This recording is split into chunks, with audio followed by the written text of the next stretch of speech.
جناب رسول اللہ صلی اللہ علیہ وسلم قبل النبوہ محفوظ ہے اور بعد النبوہ معصوم ہے۔ اس کو تھوڑا سمجھ لیں۔ محفوظ میں اللہ تعالیٰ نے ان کو صدور خطیات سے بچایا ہے، نفرت تھی گناہوں سے، اور گناہ تو گناہ ہے، توبہ توبہ۔ کعبے کی تعمیر ہو رہی تھی اور سب لوگ پہاڑوں سے پتھر لا لا کے رکھ رہے تھے۔ حضرت بھی جوان تھے، پتھر اٹھا اٹھا کے لا رہے تھے۔ عربوں کا دستور تھا کہ وہ ایسے موقع پر دھوتی اتار کر کندھے پہ رکھ لیتے تھے، جیسے دیہاتی موج میں آ جاتے ہیں تو وہ اس طرح نخرے پخرے کرتے ہیں۔ تو اب حضرت عباس نے آپ کو کہا کہ بھتیجے پتھر بڑے ہیں اور کندھے پہ رکھ رہے ہیں، زخم ہو جائے گا، آپ دھوتی اتار کر کے اس پہ رکھ لیں۔ آپ نے کہا یہ کام نہیں ہوتا۔ تو وہ بڑے تھے، چچا تھے، انہوں نے ہاتھ بڑھایا اور دھوتی کھینچ لی، بس یہ کرنے ہی تک کہ حضرت گر گئے زمین پر، آپ کی آنکھیں باہر آئی اور آپ نے کہا ایتنی ازاری، میرا کپڑا دے دو۔ سب پورا معاشرہ حیران رہ گیا کہ یہ خوف کتنا بڑھ گیا ہے۔ فطرت اور طبیعت نبوت کے اندر سرشت میں طہارت ہے، عبادت ہے، ذوق سلیم ہے، امکان نہیں ہے اس مزاج اور فطرت کو بنانا۔ تکوینی طور پر اس کو حفظان سے تعبیر کرتے ہیں کیونکہ ابھی باقاعدہ وحی نہیں آئی۔ بہت سارے محدثین اور فقہاء کہتے ہیں کہ نہیں، قبل النبوہ بعد النبوہ ایک جیسے معصوم ہے، لیکن ہم بیان میں فرق کرتے ہیں کہ قبل ان یوحى الیہ محفوظ ہے اور بعد ما یوحى الیہ معصوم ہے۔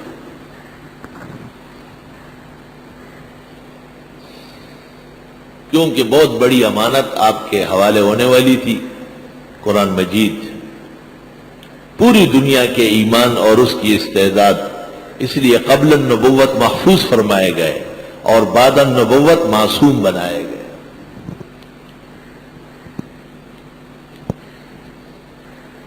لِيَغْفِرَ لَكَ اللَّهُ مَا تَقَدَّمَ مِنْ ذَنبِكَ وَمَا تَأَخَّرَ، آپ کے اگلے ذنوب اور پچھلے ذنوب سب معاف ہے۔ تو حاصل کلام کا یہ نکلا کہ جو آپ سے صادر ہوگا وہ ذنب ہوگا ہی نہیں۔ اسی کو عصمت کہتے ہیں، عصمت۔ جیسے آپ کہتے ہیں معصوم بچہ ہے، کیا مطلب؟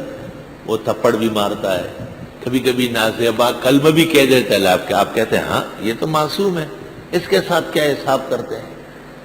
تو معصوم بچہ وہ خلاف مروت اور خطیات کر لیتا ہے بوجہ نقص عقل اور نقص شعور کے، لیکن نبی تو کامل العقل ہوتے ہیں، ان سے تو اس کا بھی امکان نہیں ہے۔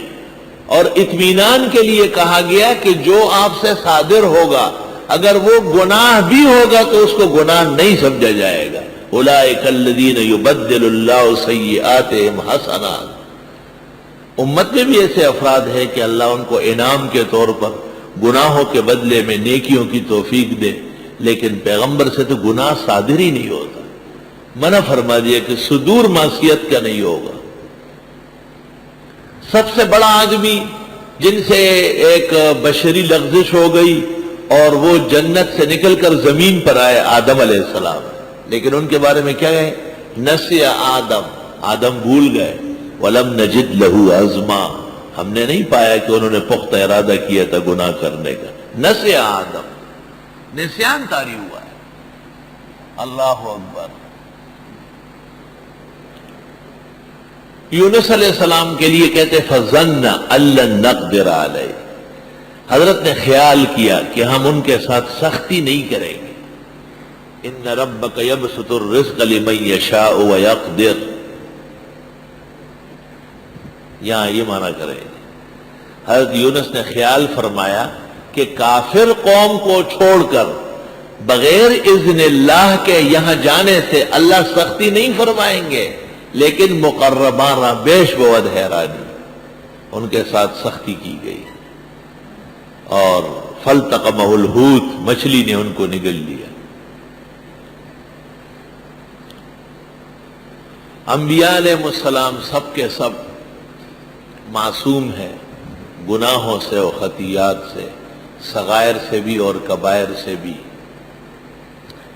یہاں ایک بات یاد رہے، جو اچھے طلباء ہیں جن کو کتابیں یاد ہیں، انہوں نے شرح العقائد میں، مواقف میں، مقاصد میں، فخری کے اصول میں، جہاں جہاں انہوں نے پڑھا ہے علم کلام، وہاں یہ لکھا ہوا ہے کہ بعد النبوہ کبائر و صغائر دونوں سے معصوم ہے، اور قبل النبوہ کبائر سے تو محفوظ ہے، صغائر سے نہیں۔ یاد رکھنا، یہ غلط بات مشہور ہوئی، یہ روافض کا مذہب ہے، بات چیزیں الٹ گئی ہیں۔ جیسے ہماری کتابوں میں لکھا ہے کہ ختان عند البلوغ، اور بنی اسرائیل ختان فی الفطام کرتے تھے، اور اہل سنت والجماعت اور بنو اسماعیل ختان عند الاحتلام کرتے تھے۔ یہ بالکل غلط مسئلہ مشہور ہو گیا ہے۔ اہل سنت والجماعت کا موقف صحیح ہے، چھوٹے بچے کا ختنہ ہونا چاہیے، اور اسرائیل چونکہ بے حیات ہے اس لیے وہ جوان ہو جاتا ہے، اور کل پرسوں اس کی شادی ہوتی تو چند دن پہلے اس کا ختنہ کر دیتا۔ اب اتنے بڑے جوان آدمی کا ختنہ جائز کہاں ہے؟ ائمہ میں امام ابو حنیفہ وہ مرد میدان ہے، مرد مومن، جس نے کہا ہے کہ بلوغ کے بعد ختنے کی کوئی ضرورت نہیں، کیونکہ ختنہ سنت ہے اور پردہ فرض ہے، لہذا تترک سنہ لتحفیظ الفرض۔ اپنے حساب سے کر لے، بیوی کو سکھا دے، کنیز ہو اس کی، یا خود سیکھ لے، مشق کر لے، مشق کرتے کرتے زمانہ گزر جائے گا۔ کتنے ہزاروں لوگ مسلمان ہوئے صحابہ میں، تابعین و تبع تابعین میں، کسی نے ان کا ختنہ نہیں کیا ہے۔ عوام میں ایسے خواہ دجل کی باتیں پھیل جاتی ہیں، جی اس کا ختنہ نہیں ہوا، جی اس کا ختنہ نہیں ہوا۔ کیا ضرورت ہے اور کام کرنے کی؟ کم ہے کیا کہ وہاں تک پہنچ رہے آپ؟ وہ ایک ہندو آیا کلمہ پڑھنے کے لیے، تو یہاں ہاتھ رکھا ہوا تھا، تو مولوی صاحب سے کہا اگر ویسے کلمہ پڑھانا ہے تو پڑھتا ہوں، اور اگر آپ نے کچھ اور کاٹنے ہیں تو میری توبہ ہے۔ تو مولانا عقلمند تھے، اس نے کہا نہ، لوگ کلمہ اس لیے پڑھتے ہیں کہ عذاب سے بچ جائے، اللہ تعالیٰ آپ سے ساری تکلیفیں دور کر دے گا، کلمہ پڑھ لے۔ حضرت شاہ صاحب نے واقعہ لکھا ہے، چنانچہ جب مسلمان ہوا، پھر عاقل بالغ تھا، شادی ہو گئی، کچھ مدت بعد دیکھا خود کہیں کرا دیا آرام سے۔ علماء کہتے ہیں کہ اس کی تبلیغ نہ کرے، آپ تبلیغ میں منع کیا کرے کہ بعد البلوغ ختان کی کوئی ضرورت نہیں، اور ہمارے ہاں ختان اسلام کے لیے شرط نہیں ہے، اسلام کے فوائد میں سے، آداب میں سے، مقاصد میں سے نہیں ہے۔ آئی سمجھ؟ عالمگیری میں لکھا ہے جلد پنجم میں کہ ختان الرجال سنت و ختان النساء مکرمۃ۔ اس زمانے کی عورتیں جو روڈوں پہ نکلی ہیں، وجہ یہی ہے کہ ان کا ختنہ نہیں ہوا ہے۔ صحیح معنوں میں ختنہ ہو جاتا پھر گھر بیٹھی رہتی، یہ باہر نکلی اس لیے، اب باہر پر بھی اکتفا نہیں کر رہی ہے، کہیں اور جا رہی ہے۔ فَإِلَى اللَّهِ الْمُشْتَكَى۔